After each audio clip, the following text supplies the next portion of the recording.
Hati ang argumento sa isyu ng pagpapanumbalik ng death penalty o ang parusang kamatayan. Maraming naniniwala na nararapat na itong ibalik sa dami ng krimen na nangyayari sa ating bansa. Ngunit sa aking palagay, hindi ito ang solusyon upang mabawasan ang kriminalidad sa Pilipinas. Sapagkat una, walang karapatan ng kahit sino man na kumitil o tumapos ng buhay ng isang taong nagkasala man ito o hindi.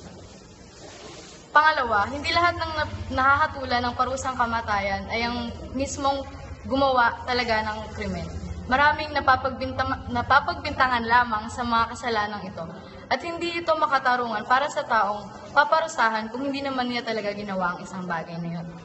At ikatlo, bilang isang tao, nagkasala man siya, nakapatay, nagnakaw, gumawa ng mali at sumira ng buhay ng isang tao, meron pa rin siyang karapatang mabuhay at baguhin ang anumang pagkakamaling nagawa niya.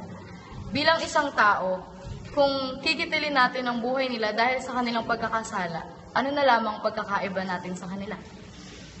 Ako po si Monica G. Mera from 11 Senji at ito ang aking pananaw ukol sa issue ng death penalty.